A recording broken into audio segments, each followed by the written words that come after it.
Selain spraynya kotor karena ada bercak darah dan noda telapak kaki, baca cerita horor di Google Review part 3. Aku nggak akan bilang ini hotelnya apa, tapi masih di Jawa Barat. Review pertama ya. Ini hotel jadul banget, sumpah serem. Padahal dari luar bagus gitu. Pas masuk lorong berasa aneh. Buka kamar, lampu kamar ada yang rusak, jadi kedip-kedip. Bathtub nggak banget. Toiletnya juga ada yang hitam gitu dikit. Pemanas air berkerak, AC-nya apek. Ruangan kamar luas banget, tapi jadi makin takut. Tidur nggak nyaman, berasa serem, sumpah nih hotel. Kalau sendiri atau 2 orang, apalagi penakut, mending nggak usah deh. Hotel berasa uji nyali, tapi staff ramah semua. Review yang kedua, serem, nggak jadi nginep.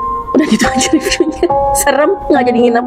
Sempat dapat pengalaman kurang baik selama menginap di sini. Selain spraynya kotor karena ada bercak darah dan noda telapak kaki, saya dan beberapa teman yang menginap di kamar lainnya juga punya cerita horor. Jadi tuh dia nginap tapi ada sewanya banyak kamar karena ada banyak orang sama teman-teman. Nah, ini pengalaman horornya dia. Ada yang mengetuk pintu kamar dan pintu kamar mandi tengah malam. Bahkan ada yang mendengar suara wanita menangis di lorong. Oke, kalau misalnya pintu kamar hotel yang diketok, mungkin aja ada orang iseng. Walaupun kalau tengah malam agak aneh. Tapi kalau pintu kamar mandi yang udah jelas ada di dalam kamar, dia ngetok-ngetok dari dalam, berani nggak kamu?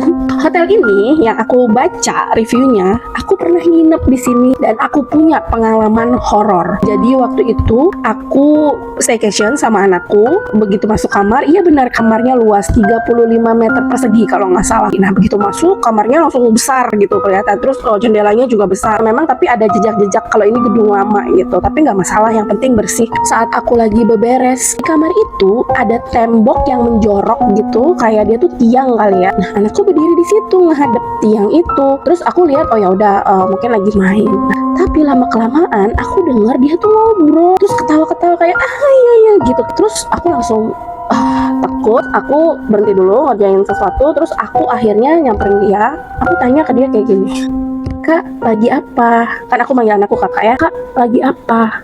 Terus anakku nengok ke aku, terus bilang kayak gini, "Oh, ibu, sini bu, ini kenalan sama kakak."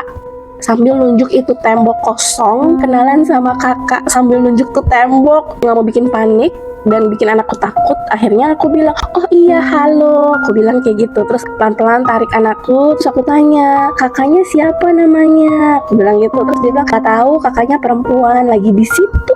Nah, jadi ini tuh relate sama review tadi yang bilang ada perempuan nangis. Kalau kata anakku di kamar ada perempuan yang ngajak ngobrol, ngajak temenan.